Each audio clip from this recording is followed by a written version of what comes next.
भीलवाड़ा के महात्मा गांधी अस्पताल में प्रसूताओं की मौत के मामले की जांच लगातार तेज होती जा रही है। सरकार ने जयपुर से विशेष जांच टीम भेजी है। वहीं जिला कलेक्टर जसमीत सिन्हा संधू और अस्पताल अधीक्षक डॉक्टर अरुण गौड़ भी पूरे मामले के हर पहलू की गहन समीक्षा कर रहे हैं। 6 सदस्यीय विशेषज्ञ समिति प्रत्येक मामले की माइक्रो लेवल तक जांच कर रही है, ताकि यदि किसी भी स्तर पर लापरवाही सामने आती है तो जिम्मेदारी तय की जा सके। फॉरेंसिक विभागाध्यक्ष एवं वरिष्ठ प्रोफेसर डॉक्टर अनुपम कुमार बंसल ने संक्रमण की आशंकाओं को पूरी तरह खारिज करते हुए कहा कि अस्पताल में संक्रमण नियंत्रण के व्यापक और प्रभावी इंतजाम किए गए हैं।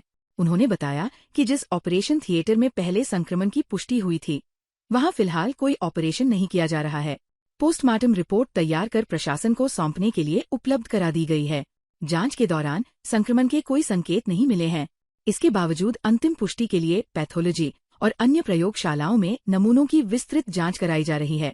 पूरे मामले में अब सभी की निगाहें विशेषज्ञ जांच समिति की अंतिम रिपोर्ट पर टिकी है, जिसके आधार पर आगे की कार्रवाई तय की जाएगी। इसके अंदर मैं ये बहुत साफ करना चाहूँगा कि एमजी अस्पताल अपने आप में एक बहुत बड़ी चीज़ है।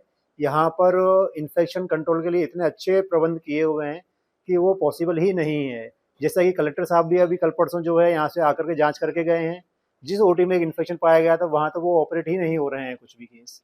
और यहाँ पर भी जिसका पोस्टमार्टम किया गया था उसके अंदर भी जो है कंडीशन अलग थी। उसके अंदर उसको ब्लीडिंग हुई थी, जिसके कारण उसकी डेथ हुई है।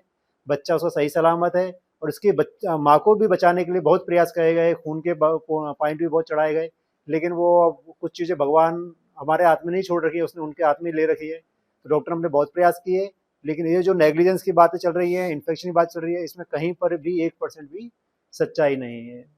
पोस्टमार्टम रिपोर्ट तैयार है। जब भी हमसे प्रशासन मांगेगा, कलेक्टर साहब मांगेंगे, जो भी सरकार मांगेगी उनको दे दी जाएगी। ये पूर्णतः तैयार हो चुकी है रिपोर्ट। नहीं, इन्फेक्शन से सिर्फ डेथ होने का 1% भी चांस नहीं है। इन्फेक्शन के अलग अलग तरह के चेंजेस अंदर बॉडी में परिवर्तन देखने को मिल जाते हैं। पोस्टमार्टम समय सारा की सारा शव का परीक्षण डिटेल में किया जाता है, स्पेशली इस केस में। और इसके अंदर तो बोर्ड बनाया गया था जिसके अंदर 4 से 5 डॉक्टरों की टीम थी। उन्होंने सब चीज़ें देखी थी। सर्जन भी थे, फिजिशियन भी थे, गायनोकोलॉजिस्ट भी थे। कहीं पर भी कुछ भी ऐसे चिन्ह या हमको साइन नहीं मिले जिससे ऐसा लगे कि ये इन्फेक्शन हो सकता है। फिर भी इसके अंदर हमने सैंपल लिए हैं, जिसके अंदर पैथोलॉजी और पॉइजन डिपार्टमेंट में ये जाएंगे और वहां से जांच रिपोर्ट फाइनल आएगी। भीलवाड़ा के कावाखेड़ा शास्त्री नगर स्थित भगवान जगन्नाथ मंदिर परिसर में आगामी 16 जुलाई को आयोजित होने वाली 24वीं रथ यात्रा के उपलक्ष्य में पहली बार विशाल रक्तदान शिविर का आयोजन किया गया। शिविर का शुभारंभ ओंकारेश्वर स्थित मार्कंडेय आश्रम से पधारे संत दया चैतन्य के सानिध्य में हुआ। शिविर प्रभारी विक्रम दाधीच ने बताया कि रक्तदान को लेकर युवाओं और मातृशक्ति में विशेष उत्साह देखने को मिला। बड़ी संख्या में श्रद्धालुओं और कार्यकर्ताओं ने रक्तदान कर मानव सेवा का संकल्प लिया। पहली बार रक्तदान करने वालों में धरती दाधीच, अंकुर सनाढ़िया, सुमित प्रजापत, काजल शर्मा, मंजू शर्मा, अभिनव चावला, रमेश नुवाल, राजेश चौबे, अनीता शर्मा और शिवराज प्रमुख रहे। शिविर का विशेष आकर्षण प्रिया आचार्य और महिला आचार्य दंपति का एक साथ रक्तदान करना रहा। दोनों ने रक्तदान को महादान बताते हुए समाज को मानव सेवा का प्रेरक संदेश दिया। रक्त संग्रहण का कार्य केशव पोरवाल अस्पताल की टीम ने किया। शिविर की व्यवस्थाओं में मुरलीधर लड़ा, विनोद सोनी, मंदिर अध्यक्ष शांतिलाल गुगलिया, गोपीकिशन पाटोदिया, प्रदीप आचार्य तथा महिला मंडल की मीनाक्षी तोदी, अलका मलिक, आशा सिंधी, यशोदा, विमला अग्रवाल, सुलोचना व्यास, मंजू कुमावत, सुशीला शर्मा, लाडबाई और मीनाक्षी आचार्य का विशेष सहयोग रहा। अंत में मंदिर अध्यक्ष शांतिलाल गुगलिया ने सभी रक्तदाताओं और सहयोगकर्ताओं का आभार व्यक्त किया।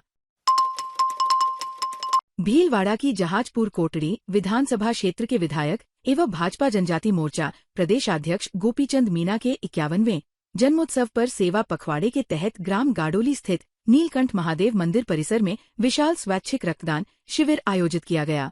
कार्यक्रम में जहाजपुर पंचायत समिति के निवर्तमान प्रधान टी किशोर शर्मा, कोटड़ी पंचायत समिति के निवर्तमान प्रधान करण सिंह, विधानसभा संयोजक भेरूलाल टांक, जिला महामंत्री कन्हैयालाल जाट, नीलकंठ महादेव विकास एवं प्रबंधन समिति गाडोली के अध्यक्ष राजेंद्र मीना, खैराट शिक्षण संस्थान के अध्यक्ष रामकुमार मीना बाबा, पूर्व जिला परिषद सदस्य रमेश मीना, एडवोकेट अजय सिन्हा मीना, एसटी मोर्चा जिलाध्यक्ष सहित बड़ी संख्या में कार्यकर्ता और ग्रामीण मौजूद रहे।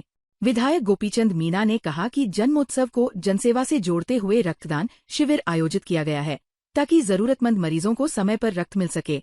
उन्होंने बताया कि 9 जुलाई से शुरू हुए सेवा पखवाड़े के तहत प्रत्येक पंचायत में वृक्षारोपण, गौशालाओं में सेवा कार्य और अब रक्तदान शिविर आयोजित किया गया है। आने वाले दिनों में धार्मिक स्थलों, अस्पतालों और सार्वजनिक स्थानों पर स्वच्छता अभियान, वृक्षारोपण तथा अन्य जन कल्याणकारी कार्यक्रम भी आयोजित किए जाएंगे। युवाओं के उत्साह को देखते हुए 400 से अधिक यूनिट रक्त संग्रह होने की उम्मीद जताई गई। भीलवाड़ा के बापूनगर स्थित तेरापंथ भवन में जैन श्वेतांबर तेरापंथ सभा संस्था के तत्वावधान में प्रज्ञा पुरुष आचार्य महाप्रज्ञ का 107वां जन्मोत्सव श्रद्धा, भक्ति और आध्यात्मिक उल्लास के साथ मनाया गया। कार्यक्रम का शुभारंभ नवकार महामंत्र के सामूहिक उच्चारण और बापूनगर महिला मंडल की बहनों के मंगलाचरण गीत से हुआ। मुनि यशवंत कुमार ने कहा कि आचार्य महाप्रज्ञ केवल संत ही नहीं बल्कि युग द्रष्टा, महान दार्शनिक, चिंतक, आध्यात्मिक वैज्ञानिक और मानवता के पथ प्रदर्शक थे। मुनि मोक्ष कुमार ने उनके जीवन को आत्मानुशासन, संयम, करुणा और आत्मजागरण का अनुपम उदाहरण बताया। सभा अध्यक्ष अशोक सिंघवी ने आचार्य महाप्रज्ञ के आदर्शों को जीवन में अपनाने का आह्वान किया। महिला मंडल मंत्री सुमन लोढ़ा, परिषद के उपाध्यक्ष मनीष बोरदिया, टीपीएफ मंत्री बादल मेहता, अणुव्रत समिति की मंत्री पूनम कर्नावट, महाप्रज्ञ सेवा के मंत्री पवन कोठारी, तेरापंथ सेवा संस्थान के अध्यक्ष बाबूलाल बोहरा और मदनलाल टोडरवाल ने भी विचार व्यक्त किए।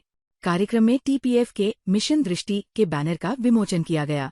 संचालन सभा के सहमंत्री गौतम दुगड़ ने किया तथा आभार सहमंत्री सुशील चौड़िया ने व्यक्त किया। ताज़ा खबरों के लिए बने रहिए लोकजीवन के साथ। लोकजीवन के YouTube चैनल को सब्सक्राइब करें, लाइक करें और बेल आइकन को प्रेस करें, जिससे कि हर वीडियो का नोटिफिकेशन आप तक पहुंच सके। धन्यवाद।